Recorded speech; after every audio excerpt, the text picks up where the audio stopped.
These are some of the most brutal transportation disasters in history where a simple trip turned into a literal hellscape. We're talking about passengers being impaled by burning javelins, spectators decapitated by flying car parts, and an entire ship's crew cooked alive from the inside out. And you won't believe how one of them was caused by a single simple mistake. And up first is the Valhalla train crash, a disaster that proves the most terrifying place to be isn't always the point of impact. It was the evening rush on February the 3rd, 2015 in Valhalla, New York. Commuters tired after a long day in Manhattan boarded the Metro North train, expecting the usual boring trip home to the suburbs. At the exact same time, a 49-year-old mother named Ellen Brody was behind the wheel of her Mercedes SUV. She wasn't supposed to be there. An earlier accident on the highway had forced her to cut through unfamiliar back roads, and she was lost. She approached the Commerce Street crossing. This is where a simple mistake turns into an absolute catastrophe. The warning lights flashed, and the crossing gates began to descend. But in the confusion, instead of stopping, her SUV ended up in the worst place possible, stalled directly on the tracks. Now you'd think that any normal person in that situation would panic and immediately slam the car into reverse, right? Well, you'd be wrong. In her panic, Ellen Brody made a fatal choice. She drove forward. The crossing gate came down hard behind her, smashing the back of her SUV. Her vehicle was now pinned, trapped in the one place it could not be. She tried to find an escape, but she didn't have a second to react. Headlights pierced the dark. The Metro North train, carrying hundreds of passengers, slammed into her 5,000-pound vehicle with catastrophic force. The impact was so violent that the SUV was driven nearly 1,000 feet up the tracks before being ripped apart. But that isn't the worst part. That isn't what made this hell on a train. When the train hit the car, the impact was so powerful that the heavy electrified third rail of the track snapped. It was ripped completely off the ground and speared through Brody's SUV, and then directly into the front carriage of the train. Imagine that. Multiple sections of the 750-volt rail shot up from the floor of the passenger car, glowing red hot. Survivors describe them as burning javelins. They impaled passengers in their seats, pinning them down as fire and sparks exploded around them. The entire first carriage erupted into flames. Metal debris from the SUV and the rails tore through the windows and seats like shrapnel. While riders at the rear of the train reported feeling just a slight bump, the front of that train was a pure nightmare. Smoke filled the cars. People screamed desperately, clawing at jammed doors. But the heat was unbearable, the air suffocating. For the survivors trying to escape, there was one detail they could never forget: the smell. It was the smell of burning seats, fuel, and flesh. When the fire finally died down, 6 people were gone: Ellen Brody in her car, and 5 passengers on the train. 15 others were severely injured. Her SUV was obliterated. This remains the deadliest crash in Metro North Railroad's history. A terrifying scene caused by a single moment of panic. But as horrifying as it is to be speared by a burning rail, it's nothing compared to what happens when a car itself becomes the weapon. This next disaster wasn't caused by a single driver's panic, but by raw speed, high-stakes ambition, and a catastrophic failure of safety that turned a beloved sporting event into a public execution. This is the 1955 Le Mans disaster, an event so horrifying they called it the guillotine. The stands were packed. It was June 11th, 1955. Families, fans, and journalists gathered shoulder to shoulder, buzzing with excitement for the 24 hours of Le Mans. This was the absolute pinnacle of racing. Cars from legendary makers like Mercedes, Jaguar, and Ferrari screamed down the straightaways, pushing speeds that the track itself had never been designed to handle. Then came lap 35. It all happened in a split second. Driver Mike Hawthorne in his Jaguar darted toward the pits, braking hard, right in front of another driver, Lance Macklin. Macklin swerved his Austin Healey to avoid him, a reflex that saved his own life but doomed everyone else. By swerving, Macklin moved directly into the path of Pierre Levegh. Levegh in his Mercedes was traveling at over 120 miles per hour. There was no time to brake, no time to even think. What happened next was pure, unadulterated carnage. Levegh's car struck Macklin's rear end, and the angle of impact acted like a ramp. Levegh's car was launched into the air like a missile. It wasn't just a crash, it was an aerial assault. The car flew directly towards the tightly packed crowds of bystanders who were there to enjoy the race. The Mercedes smashed into the spectator embankment in front of the grandstand, and on impact, it immediately disintegrated. This is where it gets truly sickening. The car's heaviest components, the engine, blocked the suspension. The radiator tore free from the chassis. They hurled into the crowd, with the force of artillery shells obliterating dozens of people on impact.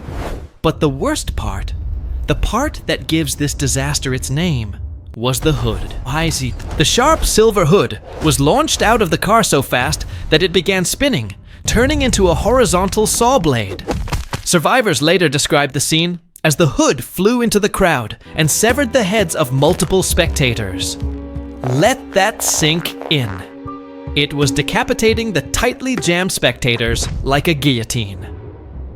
By the time the smoke and dust cleared, at least 82 people were gone. Hundreds more were injured. And in one of the most infamous and chilling decisions in sports history, the organizers refused to stop the race. They claimed it was to prevent a mass panic, which they feared would block the roads and stop medical responders from getting in. So as bodies were being collected, and the dying were screaming, the remaining drivers kept competing. The event was so shocking that multiple countries across Europe, including Switzerland, banned motorsports altogether until safety standards could be dramatically improved. The Le Mans disaster shows the horrific price of pushing technology and speed beyond the limits of safety. But sometimes a disaster isn't caused by speed. It's caused by pure, simple greed, which led to one of the worst maritime disasters in history, where the victims weren't just impaled or cut, they were boiled alive. But sometimes a disaster isn't caused by speed. It's caused by pure, simple greed, which led to one of the worst maritime disasters in history, where the victims weren't just impaled or cut, they were boiled alive. If you think the Titanic was the deadliest maritime disaster in US history, you're wrong. It's not even close. Let's talk about the steamship Sultana. It's April 1865. The American Civil War has just ended. The nation is in chaos, and thousands of Union prisoners of war, skeletal and sick, are being released from hellholes, like the Andersonville prison. All they want is to go home. The Sultana was a Mississippi River steamboat with a legal capacity of just 376 people. But the US government was offering a hefty bounty for every soldier returned north. The ship's captain, J. Cass Mason, wasn't just looking to transport soldiers. He was looking at a massive payday. So he made a deal fueled by pure, sickening greed. They didn't just overload the ship. They crammed over 2,100 souls onto its decks. These weren't just passengers. These were emaciated men, many weighing less than 100 pounds, survivors of starvation and disease. They were packed so tightly onto every available inch of the ship that the decks began to groan and sag, bending under the impossible weight. But the real problem was deep in the ship's gut. One of the ship's 4 massive boilers had a leak. A proper repair would take days, and the captain was terrified of losing his precious profitable cargo to another boat. So instead of a real repair, he ordered a temporary cheap patch. The chief engineer warned against it, but he was overruled.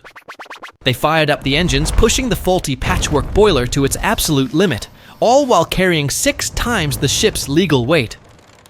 On April the 27th at 2 a.m., the Sultana was churning against the powerful flooded currents of the Mississippi River just north of Memphis. Most of the men were asleep. That's when the nightmare began. The patched boiler gave way. In a split second, 3 of the 4 boilers exploded in a catastrophic blast. The explosion itself was horrific. Hundreds of men sleeping near the boilers were instantly vaporized. Others were blown to pieces by the force their body parts raining down into the dark water. The center of the massive wooden ship was simply gone.